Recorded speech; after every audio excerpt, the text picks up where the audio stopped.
Well, excited to be back home.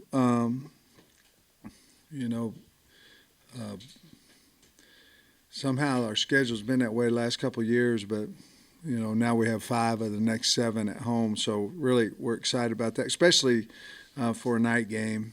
I think we have 2 in a row coming up. So Tennessee, really good team, top of the nation in a lot of categories, both offensively and defensively. I think defensively, very, very, very stout up front.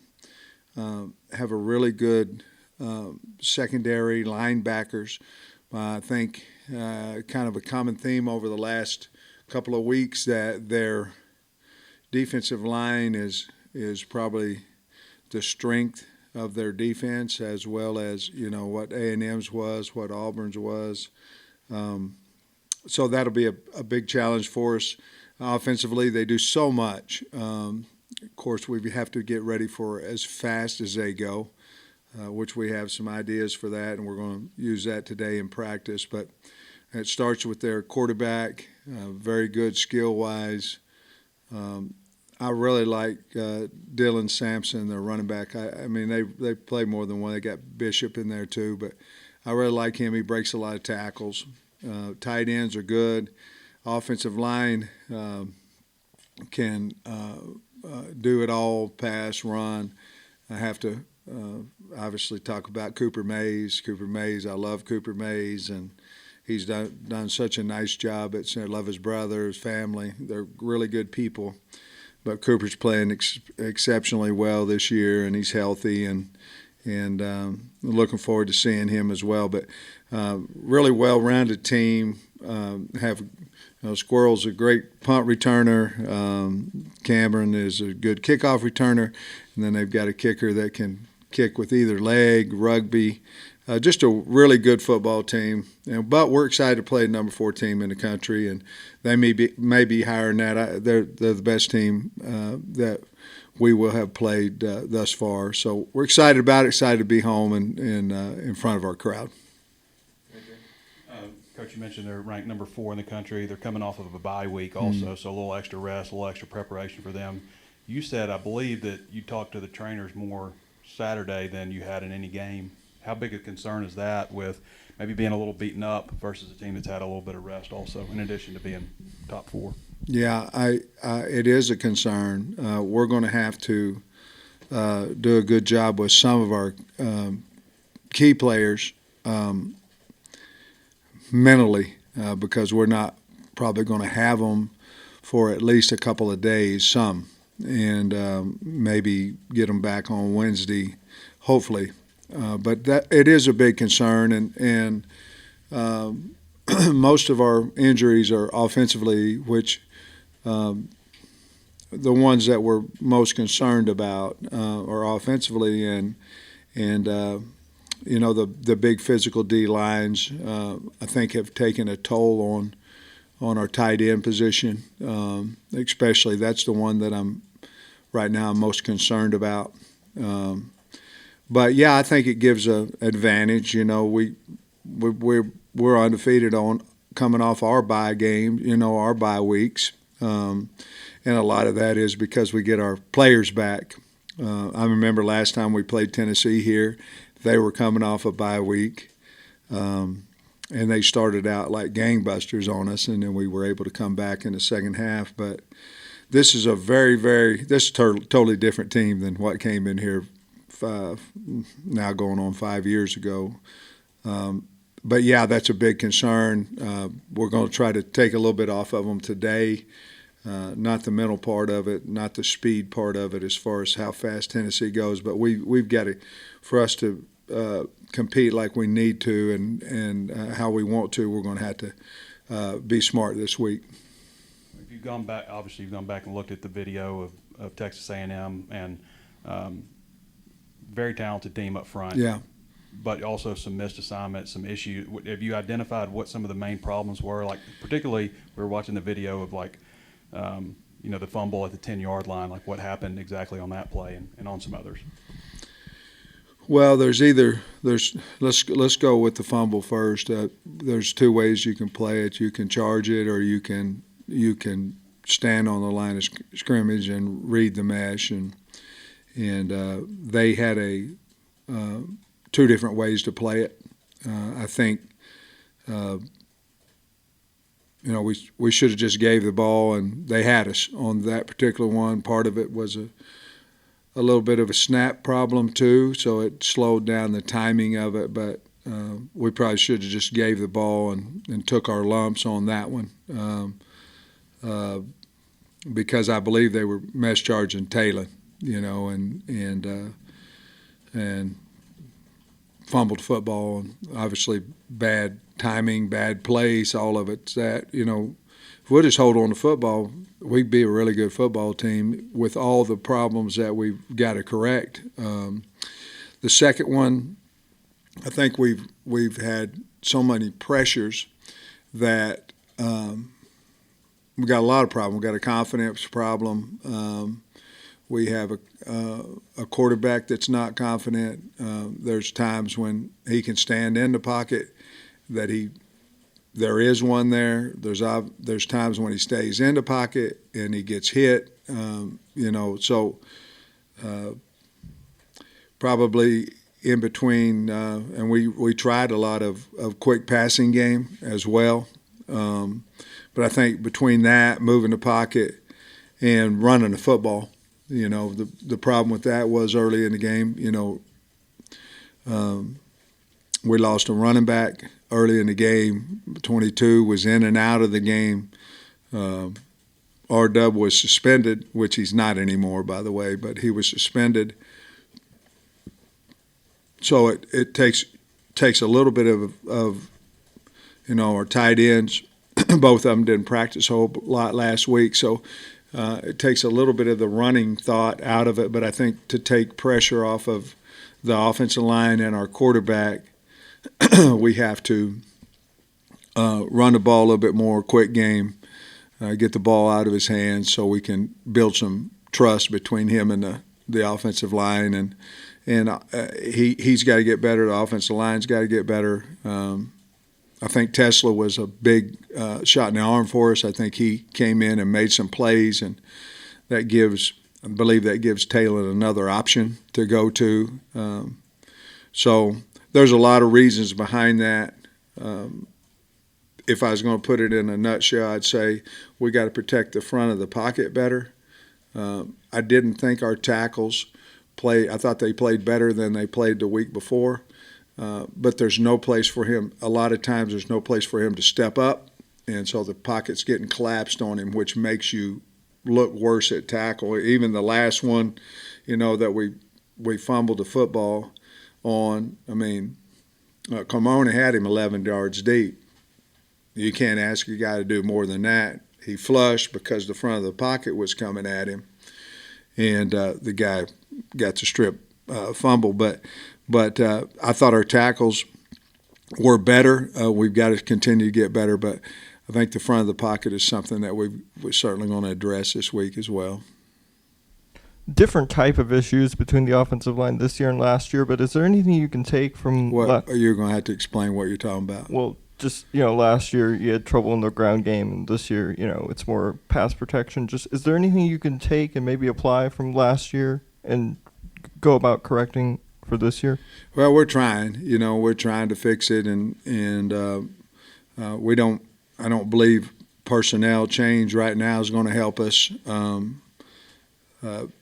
I think the only way that we can get better is maybe take a little bit of the pressure off, like I said, and run the ball a little bit more, and hopefully stay out of those third down situations and move the ball a little bit more on the ground.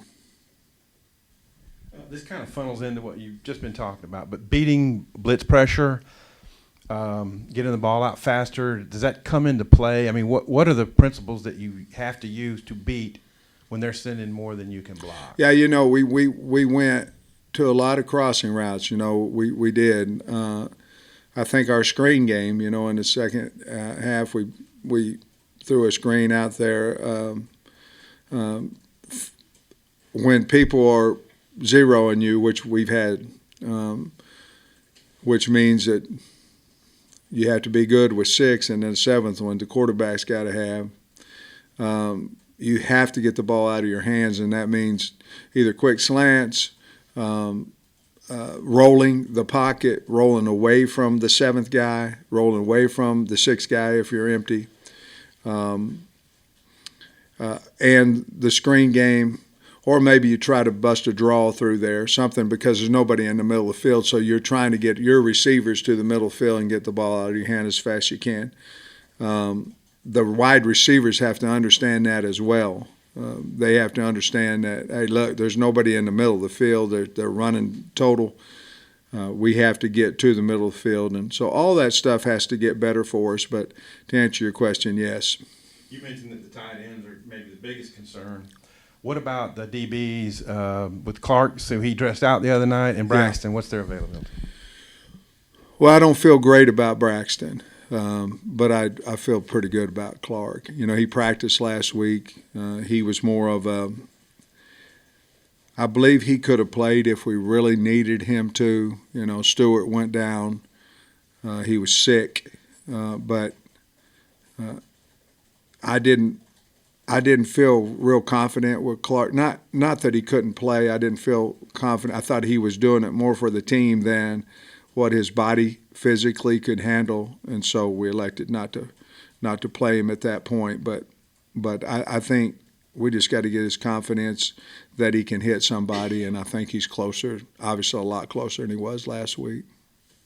Coach, did you notice something change in the defense there in the last maybe 2 or 3 drives by A&M? Because they'd been so stout for you for 2-3 quarters there, and then it seemed like suddenly they couldn't get that stop you needed at the end. Not really. I mean, they threw a 12-yard.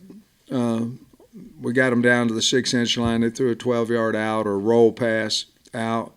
The next play we broke, and they got a 35-yard run on us. The problem is at the end of the run, we just got to knock him out of bounds. We give the 15-yard, so it was a 50-yard play. Well, that changed. What we were trying to do was change field position. Well, they just did too. It came at the most inopportune time.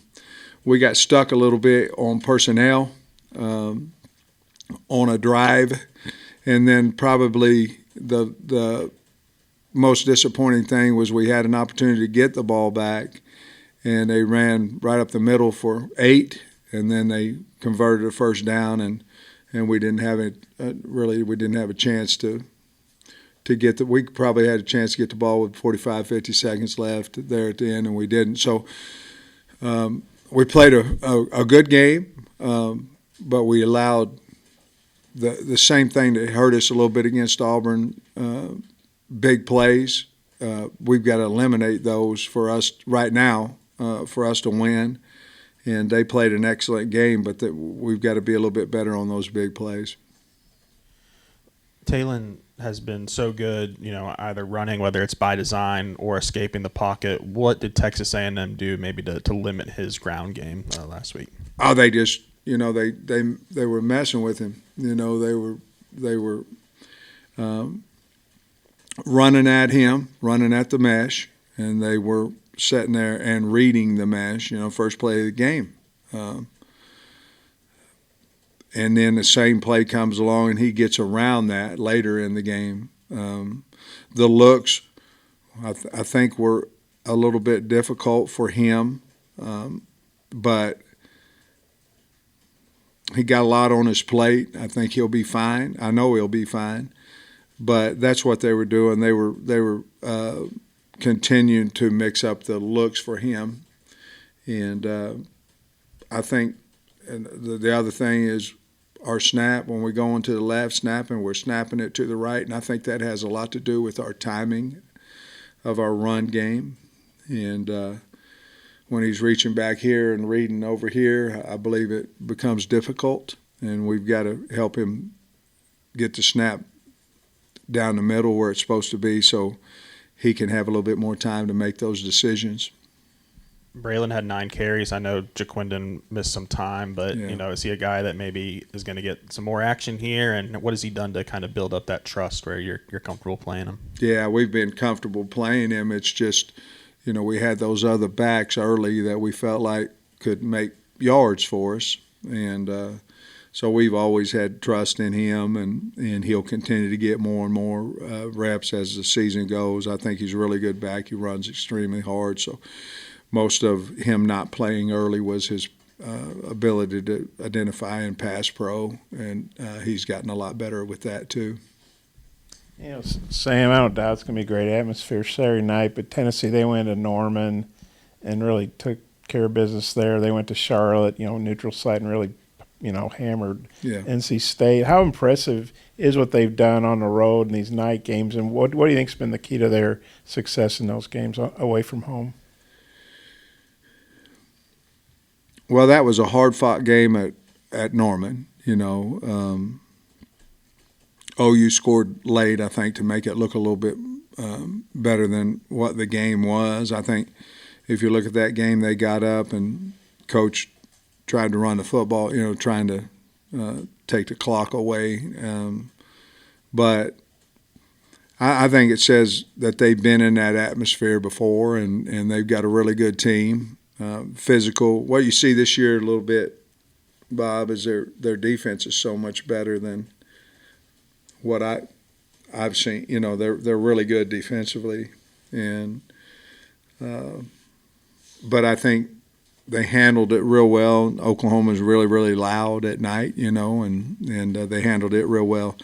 I imagine they had more than half of the fans when they went over and played in a neutral site, NC State, but says they got a good program. I understand mature guys. They got a lot of older guys on their offensive line. Usually that's where it affects you more than anything is up front on the O-line. They got a lot of maturity up there, starting with Cooper.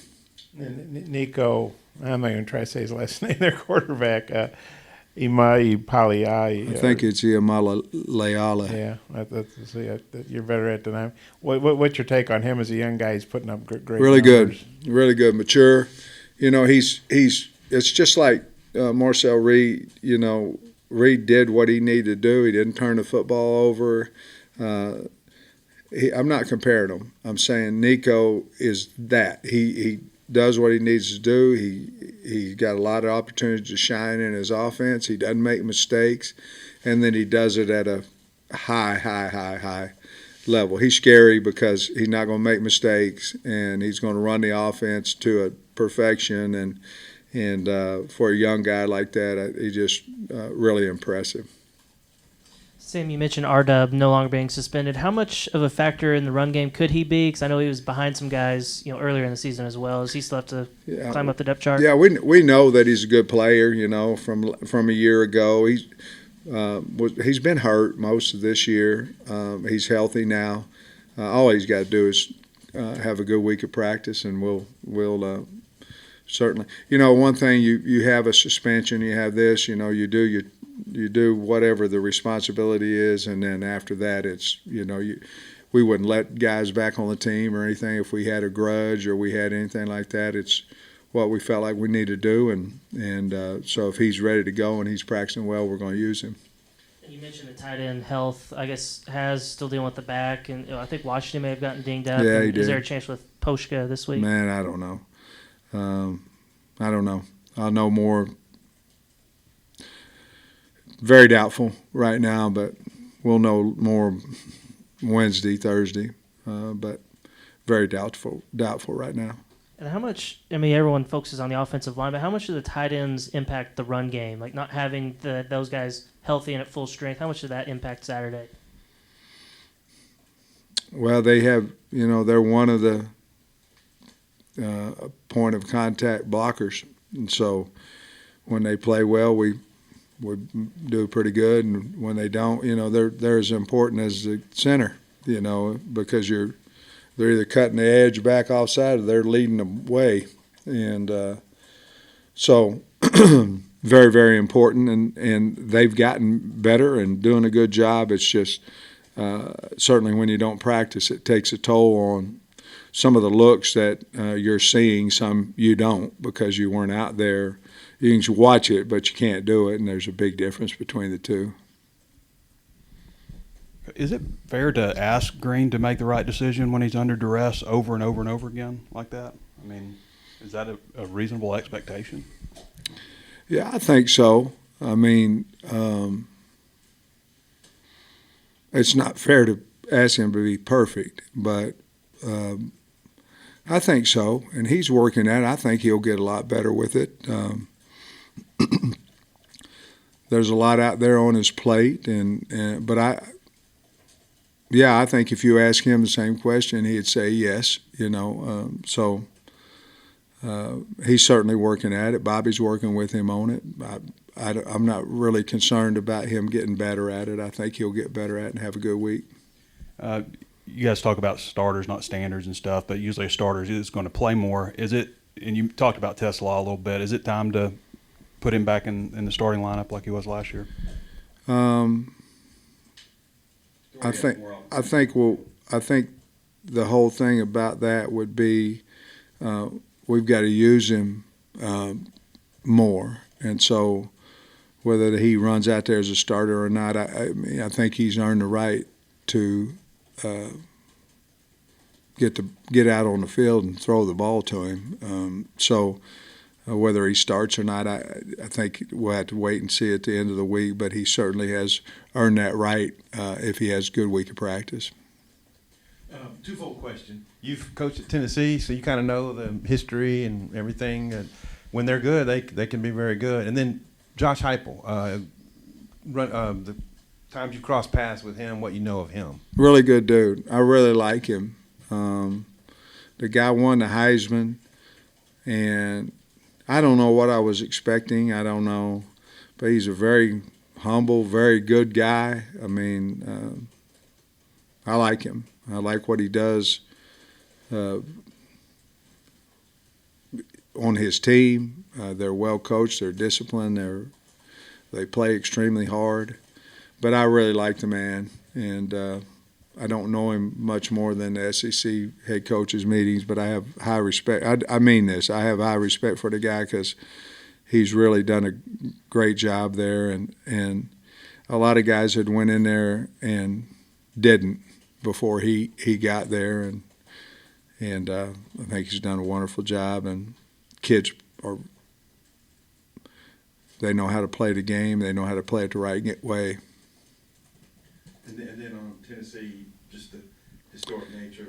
Yeah, I remember when I went for an interview and the GA took me over to the stadium, and I'd never been there before. And in between time I was interviewing, and I think the head coach was talking to AD about if he could hire me, how much he's going to pay me and all that. And I walked in the stadium, and I told the GA, I said, take me back. He said, why? And I said, hell, they ain't going to hire me to coach in a stadium like this. It was unbelievable. It was like the Coliseum, I said, I'm not getting a job. Take me back. And he started laughing. And when I got back, I had a contract and a job. But it's one of those places, it's an SEC school, but it's one of those places that has a lot of history and really great place to live.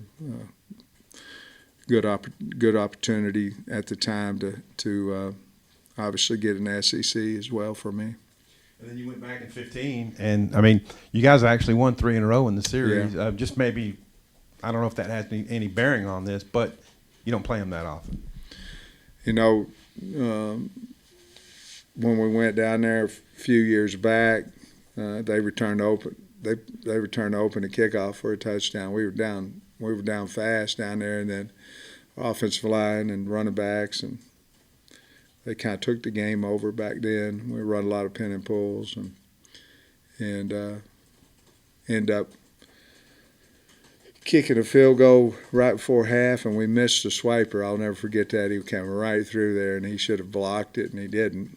And then when I got the job here, one of my former old linemen over at Tennessee, I was talking about when I was an O-line coach, I said, hey, I'm going to Arkansas. I think I came from Arkansas here, or from Tennessee here, right? Yeah.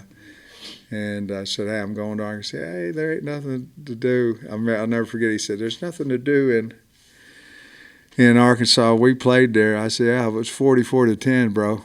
I said, there might not have been much to do, but them hogs are whipping your butt, and we were laughing about it. But I do remember those stories. Tennessee was a short time for me. I think it was about maybe 11 months or something, but I'm awful happy Derek Dooley hired me and gave me that opportunity. Their quarterback, Nico, but the running back, Dylan Sampson, he's been bad. He's bad to the bone. He's a good player. I mean, he's really good. Can make you miss, can run over you. I mean, he's a good player, can catch. I like him a lot. He's a really good player. And then they used the other one, Bishop, too. But he's really good. He's a really good player. And then with Addison Nichols, you talked about being able to snap the ball better. Is that something like how do you fix that in practice? You just have to practice it a lot. And his main problem is when he's going left and the ball's kicking right on him. And so you just have to, but you can't. I mean, a rep's not a rep if it's not full speed. So you can't be down there in pre-practice. He's got to go full speed to his left, full speed reaching to the left, full speed back blocking to the left. That ball's kicking to the right on him, and so we've obviously been working on it, and it doesn't happen every time, but when it does, he's going to his left, and we've got to get that fixed. So you mentioned Addison. He's obviously a former Tennessee player, so is Danico. What would you say about each one of those guys separately, about what kind of season they've had for you so far, and what kind of kids they are for your team? Well, anytime, and Trey had mentioned something about starting and all this, and so I'm going to contradict myself a little bit, but anytime you got a guy that's starting, he's the best you got. That is your best. You feel like that's the best you have, especially if you're not in a rotation. You know what I mean? So with Nichols coming in here and starting for us has been really good for us. And then with Nico, he's played really, really good ball for us. And so those two guys coming from Tennessee have helped our program. Glad they're here. Do you think there's a little extra juice, whatever you want to use it for them playing their old team? I think there's something to some of that. I also think that lasts about 4 or 5 plays, and then you get hit in the head, and you get somebody cuts you, somebody knocks hell out of you, and then at that point it's about preparation and what you're made of in the heart and how hard you want to go. So I do think there's something. I think that has to do with preparation. I think whenever you're wanting to do something so bad, I don't know that feeling that you have right before the game is going to help you play a lot better, but I do know that feeling helps you prepare, which then you'll play better. So I would assume they'd have that this week. I think I got this stat right out of Tennessee's notes. They've outscored their opponents 78-3 in the first pretty quarter. Good. Yeah. What have you seen? And just, I guess, you obviously want to get off to a good start against these guys before they could bury you, Yeah. Well, I appreciate the confidence, but I mean anybody. Oh, I'm talking about okay. if you're playing them, that could be the Green Bay Packers. I got you. Old guys use the Green Bay Packers. I talk about them all the time too. I don't think they're as good as they used to be, Bob. But I'm not calling you old. I'll just take the 14 world champions. But I don't even know what your question was now. What was it? Well, just the fact they've outscored opponents 78-3. How concerning that is. The thing about them now is if they get going on you now, they're hard to stop. They're hard to stop because they go so fast, and then your corrections you can't sub. So your corrections are made on the sidelines. So obviously they were well to start like that. They're well prepared on both sides of the ball. We have to match that to have success on Saturday, which we plan on having. Is there a sense of relief at all, Coach? You made it through the first 5 weeks of the season, 5 different stadiums and 5 games. Just that you get to be home now for the better part of the rest of the year. How does that feel? I want to play a night game in our stadium, so excited about that. Excited about Tennessee coming. I mean, the fans should be excited about it. Top 4 team in the country, and the thing with the road is, you You get on the bus, you go to XNA, go through the deal, you get on the plane, you fly out, you get on the bus, you go to the hotel, you get on the bus after the game, you might bus an hour to get to the plane, then you wait, then you get on the plane, then you wait, and then they close it, then you fly in, then you get to XNA, and then you wait, and they put the bags on, and then you come home. Well, when you do it 4 out of 5 times, and now we didn't because we bust, which then you go, okay, then we come back 3 hours. It gets old, and everybody has home games and everybody has away games. It's just when we were on the bus or on the plane coming back, I was going, man, I'll be glad to, not do this for the sixth, time out of or fifth time out of 6 weeks. I'm not saying it lost the game, I'm not saying all that. It's just going to be much better to do the hog walk, come in here and get out there where they got to worry about noise for once, in a while, and we don't. And I think that'll be really, I think it will help us. I don't know if maybe Tennessee was holding back a little bit, but Oklahoma is really the only team that's kind of slowed them down a little bit. Is there anything that you can take from the film or what Oklahoma did good against their offense that you guys could do? Yeah, there sure is. I thought it was a brilliant game plan. But as I say, once Tennessee got ahead there, they went primarily to running. They were ahead. They felt like their defense was playing well. I think Oklahoma was struggling a little bit offensively, and a lot of that was because Tennessee is really good on defense. But yes, there's certainly things that we've looked at that Coach Venables and his staff did there that are intriguing.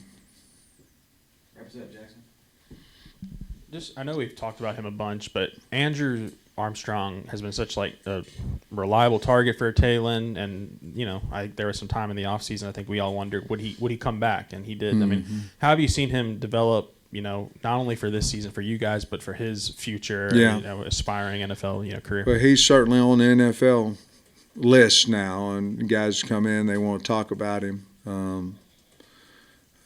So if you want something bad enough, you got to go work to get it, and I think that's what he's done. He's also matured as a young man, and I'm not saying he was immature. I don't mean that, but he's also grown as a young man, and I think if you ask him, he'd say he practices harder, he works harder, and part of that's for the team. I'm sure part of that, which is not selfish, I'm sure part of that is for his future in the NFL. You can do both, and so I'm really proud of him for that. When you recruited him 2 years ago, did you envision this type of development where he could become an NFL receiver? I didn't know if he could make a Division II film look that same way in the SEC. And, there was a learning curve and all that, but he's always been very talented. So I envisioned him being a really good SEC receiver. One of the better ones, I don't know, but I envisioned him that he would be one of the a really good SEC receiver, and now he's one of the better ones out there. So, really happy for him. Coach, appreciate you. All right, guys.